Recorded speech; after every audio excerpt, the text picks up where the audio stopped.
Hello बच्चों, आइए प्रश्न को पढ़ते हैं। एक समांतर श्रेणी के 5वें और 15वें पदों का योगफल समान है, इसके 20 पदों का योगफल ज्ञात कीजिए। सबसे पहले हमें इस प्रश्न की मुख्य अवधारणा को समझना होगा। हम जानते हैं किसी समांतर श्रेणी के n पदों का योगफल का सूत्र क्या होता है। इसका सूत्र होता है हमारे पास n/2 और फिर आता है यहाँ पर 2a प्लस में n माइनस में 1 और गुणा में आता है यहाँ पर d। तो अब हम यह सूत्र का प्रयोग करते हुए अपने प्रश्न को हल करने की ओर चलते हैं। हमें इस प्रश्न में दिया गया है कि हमारा S5 बराबर है यहाँ पर S15 की। तो हम यहाँ पर S5 का सूत्र लगा देते हैं, यानी कि 5/2 फिर आएगा यह है हमारा 2a, फिर प्लस में यहाँ हो जाएगा 5 माइनस में 1 और गुणा में d। बराबर में क्या आएगा, बराबर में आएगा हमारा यह 15/2 और फिर अंदर हो जाएगा हमारे यह 2a प्लस में 15 माइनस में 1 और गुणा में यह d। 2 से यह 2 कट जाएगा और फिर 5 कम 5 और 5 से यह कटा यानी कि 3। तो ये आया हमारे यहाँ पर 2a प्लस में 5 में से 1 जाएगा यानी कि यह हो जाएगा हमारा 4d और फिर बराबर में 3 के अंदर गुणा कर देते हैं, 3 दूना 6 और फिर प्लस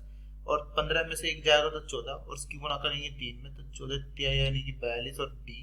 अब हम क्या करते हैं, इसे हम यहाँ पर दाईं ओर ले जाते हैं तो यह हो जाएगा हमारा यहाँ पर पहले है 6 माइनस में 2a और फिर यह है हमारा 42d माइनस कर देंगे हम 4d बराबर क्या है 0। अब 6 में से 2 घटा दीजिए तो हो जाएगा यह 4a प्लस में बचेगा कितना यहाँ पर, यह बचेगा 38d बराबर में क्या है। यहाँ से 2 को विनिष्ट ले लेते हैं तो अंदर हो जाएगा हमारा 2a प्लस में 19d बराबर में क्या है, बराबर में है 0। यहाँ से एक समीकरण बना लेते हैं 2a प्लस में 19d बराबर। प्रश्न में हमसे पूछा गया है कि S20 का मान बताओ। इसके लिए फिर से वही सूत्र यानी कि हमारा होता है 20/2 यानी कि यह है n/2 और फिर आता है हमारा यहाँ पर 2a प्लस में n माइनस में 1 यानी कि 20 माइनस 1 यानी कि हो जाएगा हमारा 19d। अभी हमने यहाँ पर 2a प्लस 19d का मान ज्ञात किया था तो यह मान था यहाँ पर 0 रख देते हैं। तो बताइए क्या आएगा, तो हम बोलेंगे कि हमारा S20 का मान यहाँ आया है 0।